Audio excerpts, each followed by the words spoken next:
Hello students. तो आज हम स्टार्ट कर रहे हैं द्वि अपवर्तन का हाइगेन का सिद्धांत। इसे इंग्लिश में कहते हैं Huygens theory of double refraction, right. तो आपको याद है कि हम 12th क्लास में हाइगेन का सिद्धांत वैसे तो पढ़कर आए थे, बट वो जो था वो अपवर्तन के लिए हुआ करता था, साफ साफ, ठीक है। यानी कि वो सिर्फ किसके लिए होता था? रिफ्रैक्शन के लिए होता था। अब एक नई प्रॉपर्टी आ चुकी है हमारे पास में, जिसे हम कल की क्लास में पढ़ा था, लास्ट क्लास से पढ़ा था, जिसे आप द्वि अपवर्तन कह रहे थे। और द्वि अपवर्तन के लिए भी हाइगेन ने एक रूल या एक थ्योरी दी थी अपनी, जिसे हम कहते हैं द्वि अपवर्तन का हाइगेन सिद्धांत। अब अगर इसे हम सबसे पहले समझते हैं कि ये क्या कहना चाहता है हमसे, तो इस टॉपिक के बारे में हम बात कर रहे हैं द्वि अपवर्तन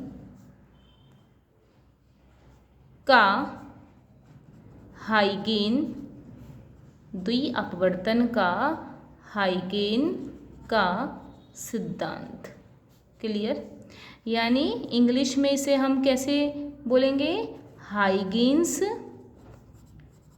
theory of double refraction. Huygens theory of double refraction. और ये बहुत ही इंटरेस्टिंग टॉपिक है, द्वि अपवर्तन का हाइगेन का सिद्धांत। एग्जाम की दृष्टि से अगर इसको देखा जाए तो बहुत ही इंपॉर्टेंट टॉपिक भी रहता है।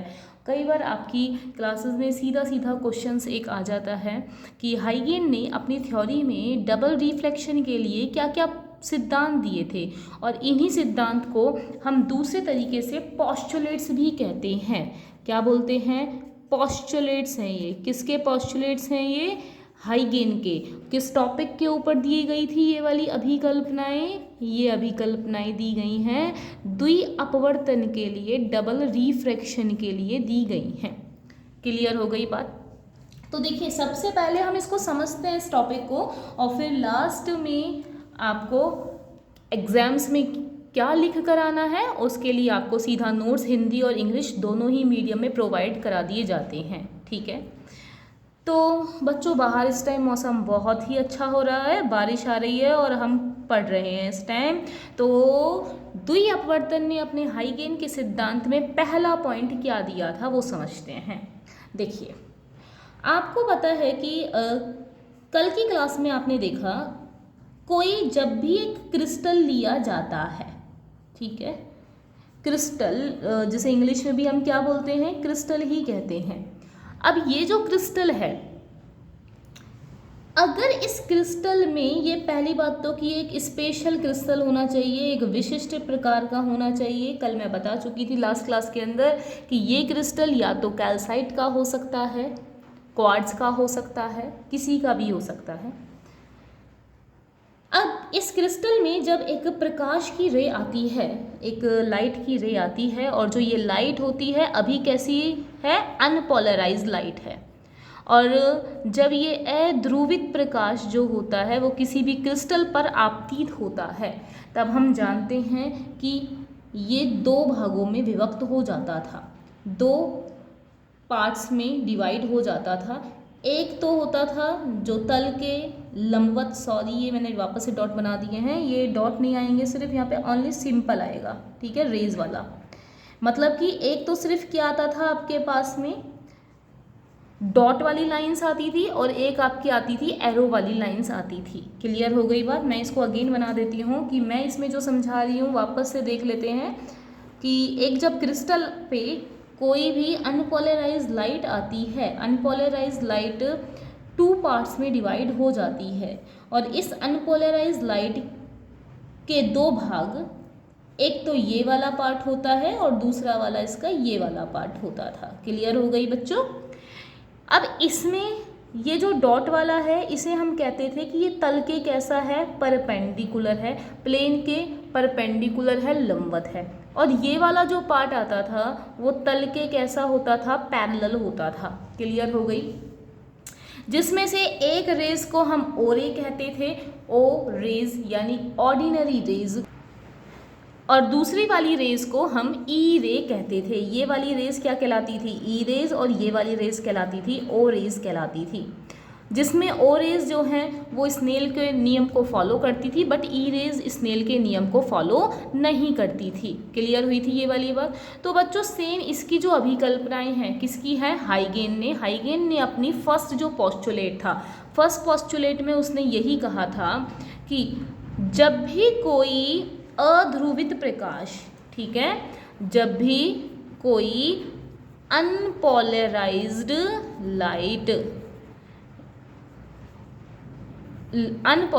लाइट यानी कि जब भी किसी अध्रुवित प्रकाश, ठीक है, ये किसी भी क्रिस्टल पर आता है, तब यह क्रिस्टल से टकराने के बाद में इसके दो वेवलेट्स बनते हैं, दो तरंगाग्र बनते हैं, दो तरंगिकाएं बनती हैं। और वो कौन कौन सी होती थी, फर्स्ट तो होती है ओ तरंगाग्र यानी कि ओ वेव फ्रंट्स होते हैं, और जो इसका सेकंड आता है वो क्या आता है, ई तरंगाग्र, यानी कि इसे इंग्लिश में क्या कहेंगे, ई वेव फ्रंट्स। क्लियर हुआ। तो हाइगेन ने अपने फर्स्ट पोस्टुलेट में क्या कहा था, हाइगेन ने अपने फर्स्ट पोस्टुलेट में कहा था कि जब भी कोई अनपोलराइज्ड लाइट किसी भी क्रिस्टल पर इंसिडेंट होती है, जब भी कोई अध्रुवित प्रकाश किसी भी क्रिस्टल पर आपतित होता है, तो उसके दो तरंगाग्र बनते हैं, उसके दो वेवफ्रंट्स बनते हैं, और जिसमें से ओ किरण के द्वारा ओ तरंगाग्र बनेगा, ई किरण के द्वारा ई तरंगाग्र बनेगा। मीन्स ओ रेज ओ वेव फ्रंट्स बनाएंगी और ई रेज ई वेव फ्रंट्स बनाएंगी। ओ रेज जो होती हैं वो प्लेन के परपेंडिकुलर होती हैं, ई रेज प्लेन के पैरेलल होती हैं। ओ तरंगाग्र को ऑर्डिनरी रेज या ऑर्डिनरी वेवलेट्स कहते हैं, ई वाले को एक्स्ट्रा ऑर्डिनरी कहते हैं। हिंदी में ओ रेज का मतलब साधारण किरण होती है और ई रेज का मतलब असाधारण किरण होती है। तो आपके फर्स्ट पॉइंट पूरा क्लियर हो गया होगा। आगे चलते हैं इसके बाद में। अब बच्चों इसका सेकंड पॉइंट जो होता है, सेकंड पॉइंट, ठीक है, वो सेकंड पॉइंट आपसे कहता है कि बच्चे लोगों, जब कोई सोर्स, ये क्या है, कोई सोर्स है, सोर्स को हिंदी में कहते हैं स्रोत। अगर ये सोर्स किसका है, ओ रेज का है, ठीक है। अब देखो सोर्स से सब जगह समान दिशाओं में रेज निकलती हैं, तो यहाँ हम इस बात में क्या देखते हैं कि ओ रेज से निकलने वाली सभी दिशाओं में समान वेग से गति करती हैं, यानी कि ओ वेवलेट्स जो होती हैं उनकी वेलोसिटी सभी डायरेक्शंस में कैसी होती है, एक जैसी होती है, ठीक है। मतलब जो ओ रेज वाले हैं ना वो तो सभी डायरेक्शन में कैसे जाएंगे, बिल्कुल एक जैसे जाएंगे, जिनकी वेलोसिटी, जिनका वेग कैसा होगा, समान होगा, ठीक है।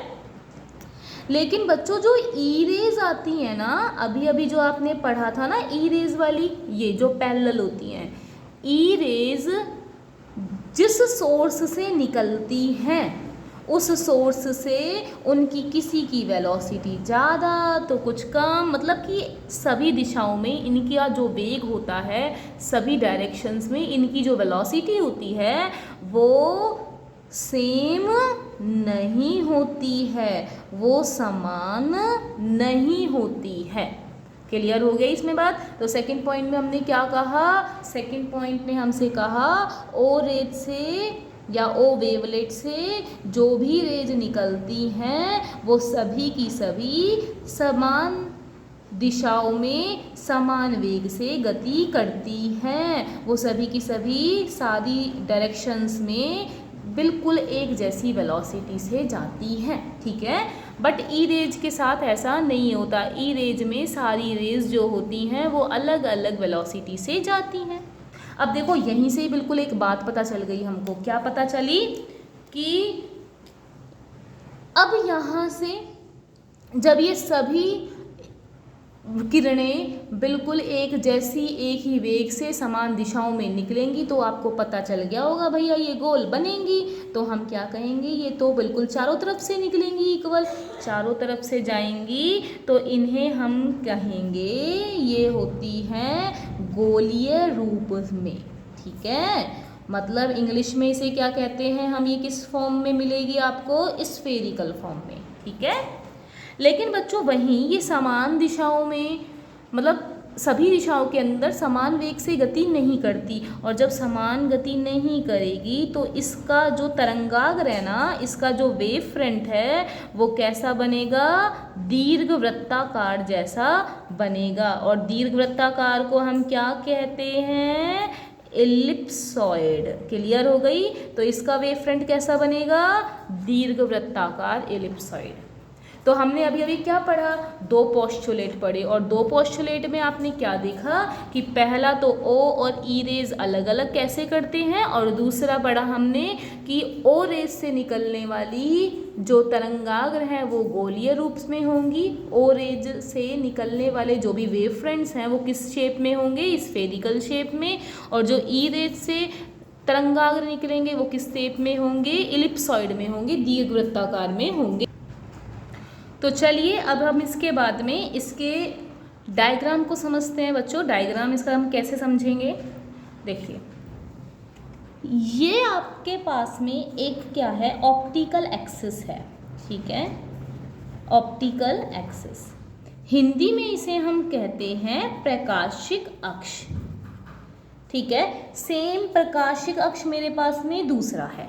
ठीक है, ये भी ऑप्टिकल एक्सिस ही है, ये भी सेम क्या है, प्रकाशिक अक्ष ही है। ठीक है, अब बच्चों होता क्या है कि अगर मेरे पास में एक क्रिस्टल है, अब जो क्रिस्टल होता है ना अपने पास में, या तो कैल्साइट का है या फिर क्वार्ट्ज का है, मैं सपोज कर लो एक क्रिस्टल ले लेती हूँ जो किसका है, कैल्साइट का क्रिस्टल है।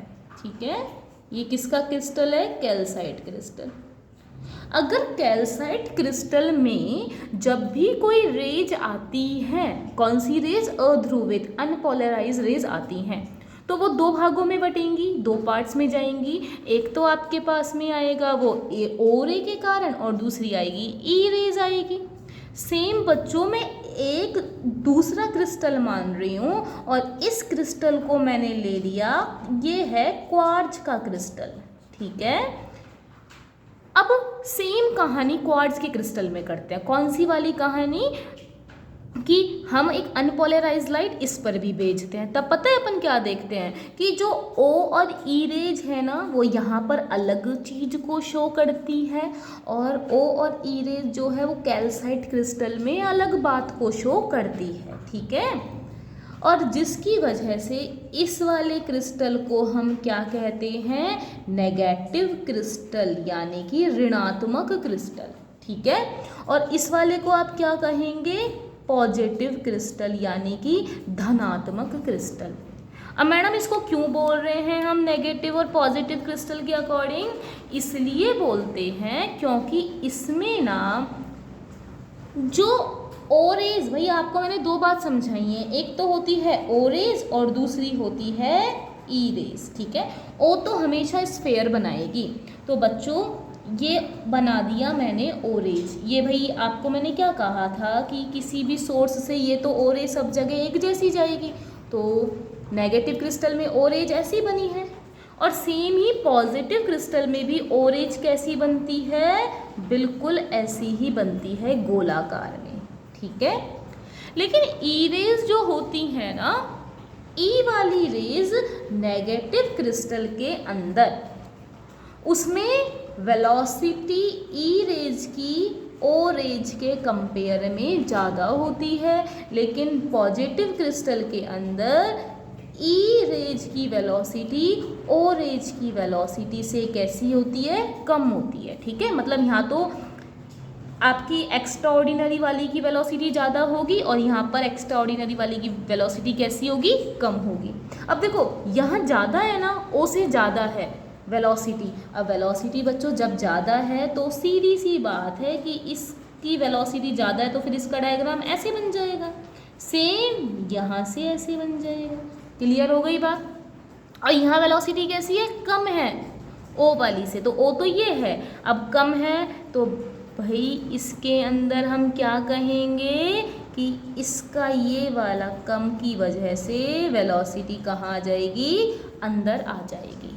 ठीक है, तो आपका फोर्थ पॉइंट क्या बनता है आपका, अभी मैंने आपको लास्ट में 3 पॉइंट पढ़ाए थे। ठीक है, 3 पॉइंट कौन कौन से कैसे हो गए, एक तो हुआ कि जब भी अनपोलराइज्ड लाइट आती है किसी क्रिस्टल पर तो 2 भागों में बटी थी, ओ तथा ई के अंदर। ठीक है, और फिर आपके 2 पॉइंट हो गए कि ओ के अंदर तो स्फेयर वाला बनेगा और ई वाली के अंदर इलिप्सॉइड डायग्राम बनेगा, यानी कि दीर्घवृत्ताकार चित्र बनेगा। ठीक है, अब फोर्थ पॉइंट हमारा क्या बनता है, फोर्थ पॉइंट ये बनता है कि नेगेटिव क्रिस्टल कौन से होते हैं, और फिफ्थ बनेगा पॉजिटिव क्रिस्टल कौन से होते हैं। तो बच्चों नेगेटिव क्रिस्टल कौन से होंगे, नेगेटिव क्रिस्टल वो क्रिस्टल होते हैं जिनमें ई रेज की वेलोसिटी ओ रेज की वेलोसिटी से ज़्यादा होती है।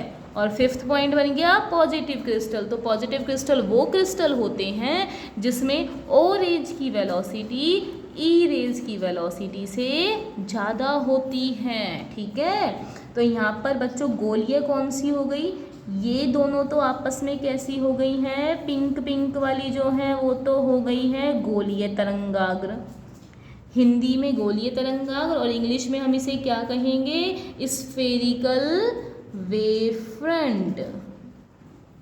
ठीक है, और दूसरी बात अगर हम करते हैं तो यहाँ पर ये वाला जो है ब्लू ब्लू वाले जो ये हैं ये किस में आ गए हैं, दीर्घवृत्ताकार में। इंग्लिश में इसे हम क्या बोलते हैं, एलिप्सॉइड वेवफ्रंट।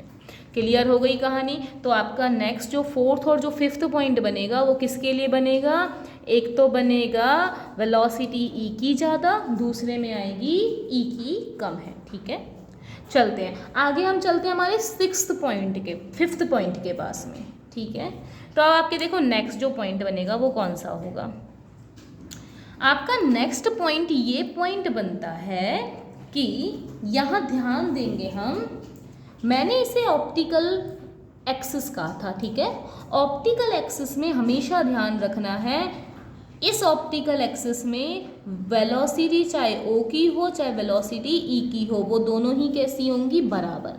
देखो बराबर है इसलिए एक दूसरे को देखो यहाँ पर कट कर रही हैं, यहाँ भी कट कर रही हैं, कोई भी आगे पीछे नहीं है। इसका मतलब है ऑप्टिकल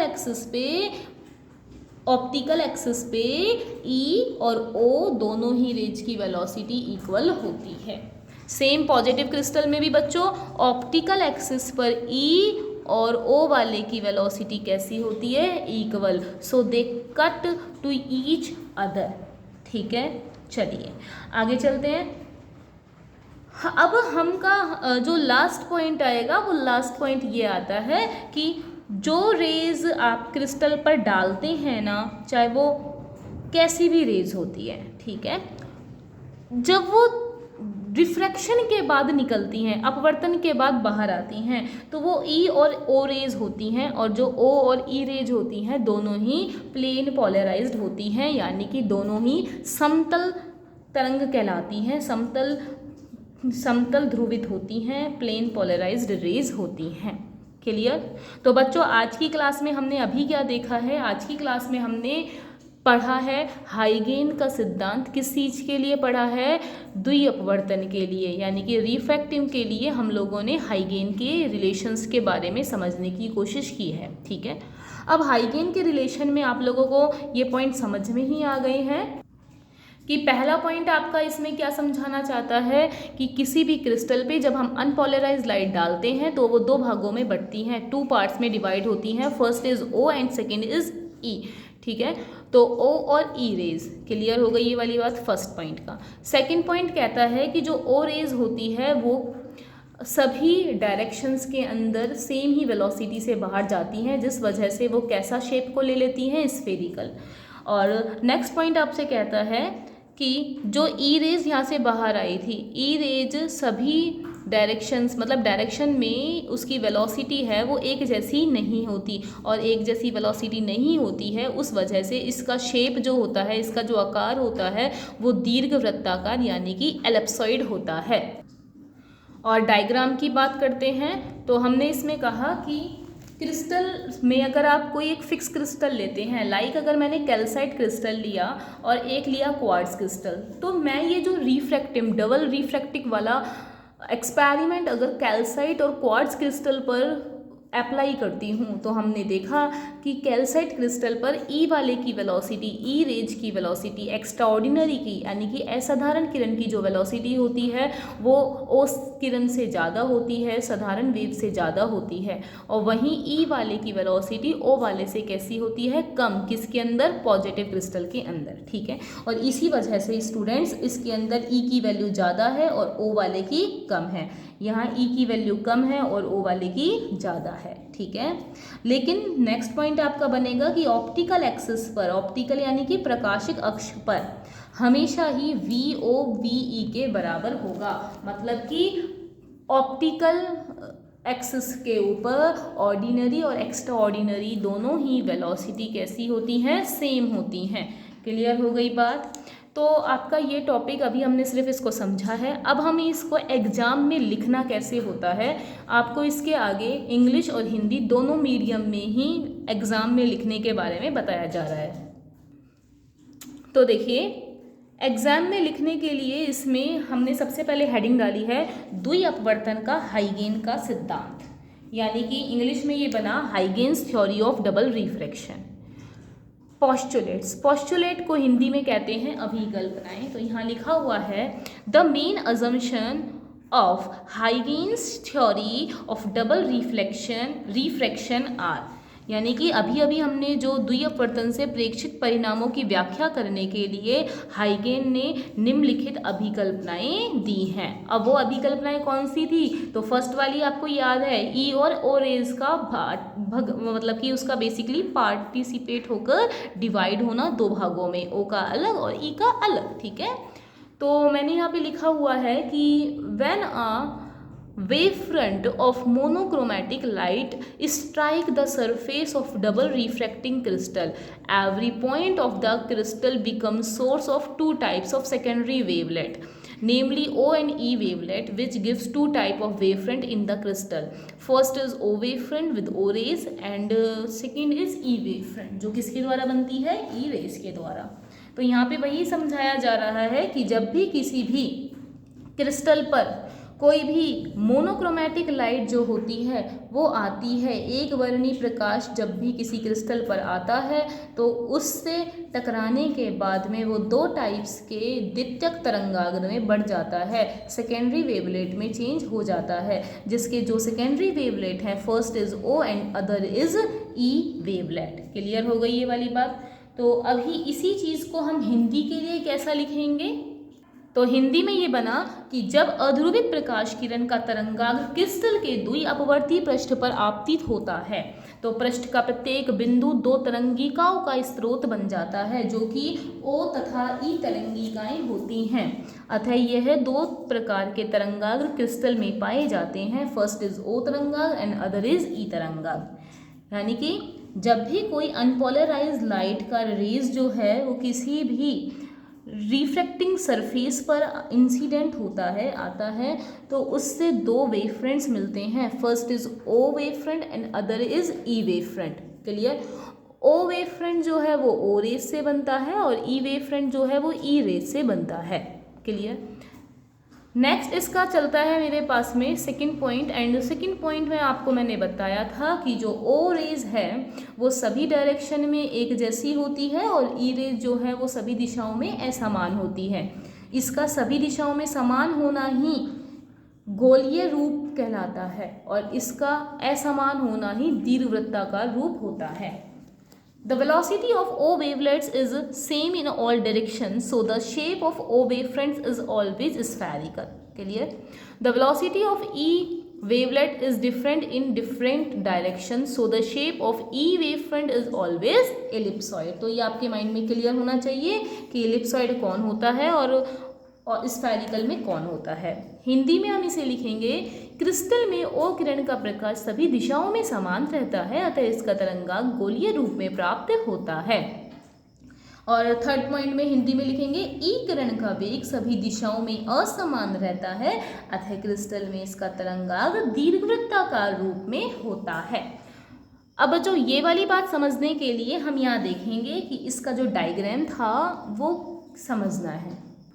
तब हम इसका डायग्राम देखते हैं। सेम डायग्राम, वही जो डायग्राम मैंने आपको समझाया था कि ये ऑप्टिकल एक्सिस होती हैं। ऑप्टिकल एक्सिस में अगर मैं कैल्साइट का क्रिस्टल लेती हूँ तो ये नेगेटिव क्रिस्टल कहलाता है, अगर क्वार्ट्ज का क्रिस्टल लेते हैं तो ये पॉजिटिव क्रिस्टल बन जाता है, ठीक है। और जो वेलोसिटी होती है वो ई वाले की ज़्यादा होती है, किसके कंपेयर में, ओ के कंपेयर में। एक्स्ट्रा ऑर्डिनरी की वेलोसिटी ज़्यादा होती है कंपेयर टू ऑर्डिनरी वेव, और एक्स्ट्रा ऑर्डिनरी वाली की वेलोसिटी कम होती है इन पॉजिटिव क्रिस्टल, किसके कंपेयर में कम होती है, ओ के कंपेयर में। यानी हिंदी में बताएं तो कि हमने दो प्रकाशिक अक्ष लिए हैं। प्रकाशिक अक्ष के अंदर अगर कैल्साइट का क्रिस्टल लिया जाता है तो वो नेगेटिव क्रिस्टल होता है, और अगर क्वार्ट्ज का क्रिस्टल लिया जाता है तो वो पॉजिटिव क्रिस्टल होता है। नेगेटिव क्रिस्टल के अंदर एक्स्ट्रा ऑर्डिनरी यानी कि असाधारण वेव फ्रंट का, तरंगाग्र का वेलोसिटी यानी वेग ज़्यादा होता है, और यहाँ पर किसका ज़्यादा होता है, साधारण वाली वेग का वेग ज़्यादा होता है, ठीक है। इसीलिए मैंने यहाँ लिख दिया, यहाँ पे मैक्सिमम कौन होता है, वीई, और यहाँ पर वीई कैसा होता है, मिनिमम होता है। तो इस डायग्राम के अंदर हमने देखा कि वीई मैक्सिमम है, यानी कि अंदर वाली किसको बता रही है, ओ वाली को, और ये बाहर वाली किसको बता रही है, ई वाली को बता रही है। इसलिए ये तो क्या कहलाई, दीर्घवृत्ताकार, और ये वाली कहलाती है गोलीय। सेम यहाँ पर स्टूडेंट पॉजिटिव क्रिस्टल के अंदर ई वाली का कैसा होता है, कम होता है। तो पिंक वाले मार्कर से हमने ओ वाली को दर्शाया हुआ है। ओ वाली का मतलब क्या, एक सेकेंड, हाँ पिंक वाले वापस बता रही हूँ कि यहाँ जो ब्लू वाला मार्कर है वो गोलीय यानी कि ओ वाली को दर्शा रहा है, और ये जो पिंक वाला मार्कर है वो किसको दर्शा रहा है, ई वाली को। ये गोल है, यहाँ पे जो ब्लू वाले हैं ना वो ओ को बता रहे हैं, स्फीयर को बता रहे हैं, और जो पिंक वाले हैं वो बता रहे हैं दोनों ही साइड में इलिप्सॉइड को, ठीक है। तो इस चीज़ के लिए यानी कि ऋणात्मक और धनात्मक होते कौन से हैं, इस चीज़ को हमने यहाँ पे लिखा हुआ है। फोर्थ पॉइंट में है, in negative crystal ellipsoid lies outside to the sphere, it shows that speed of E wave front is more than speed of O wave front except along optic axis, ठीक है। यानी कि वह एक अक्षीय द्विपवर्तक crystal जिसमें इसके बाद आप लिखेंगे जिसमें प्रकाशिक अक्ष को छोड़कर ई किरण का दीर्घवृत्ताकार तरंग ओ किरण के गोलीय तरंगाग्र के बाहर प्राप्त होता है, एक अक्षीय ऋणात्मक द्विअपवर्तक क्रिस्टल कहलाता है। क्लियर हो गई ये वाली बात। तो हमने यहाँ पे क्या समझा, नेगेटिव क्रिस्टल किसे कहते हैं। आगे हम समझते हैं पॉजिटिव क्रिस्टल किसे कहते हैं। तो देखिए नेक्स्ट पॉइंट है जो हमारा फोर्थ, वो किस चीज़ को समझा रहा है, पॉजिटिव क्रिस्टल किसे कहते हैं। तो पॉजिटिव क्रिस्टल में हमने देखा, in positive crystal the sphere lie outside the ellipsoid, it shows that O wave front travels faster than E wave front except along optic axis of crystal. Hindi में कैसे लिखेंगे इसे, वह एक अक्षीय द्विअपवर्तक क्रिस्टल जिसमें प्रकाशिक अक्ष को छोड़कर ओ किरण का गोलीय तरंगाग्र ई किरण के दीर्घवृत्ताकार तरंग के बाहर प्राप्त होता है, एक अक्षीय धनात्मक क्रिस्टल कहलाता है, राइट। नेक्स्ट क्या है कि ऑप्टिकल एक्सिस पर ई रेज और ओ रेज जो होती हैं वो दोनों ही सेम होती हैं, ठीक है। यानी कि ओ किरण व ई किरण का तरंगाग्र प्रकाशिक अक्ष को दो जगह स्पर्श करता है। Wavefront of O rays and E rays touches to the optical axis at 2 points. And last is both refractive rays respectively O rays and E rays are plane polarized rays, यानी दोनों अपवर्तित किरण क्रमशः O किरण व E किरण समतल ध्रुवित होते हैं। तो student आज की क्लास में हमने क्या देखा, आज की क्लास में हमने पढ़ा हाइगेन ने अपने द्वि अपवर्तन के सिद्धांत में क्या बात समझाई है। तो इसने बहुत ही इंटरेस्टिंग चीज़ बताई है, एग्ज़ाम की दृष्टि से आपके लिए ये बहुत ही उपयोगी है, और आपको इसे कम से कम 5 से 6 पॉइंट के अंदर लिख कर ही आना है, ठीक है। Okay, thank you.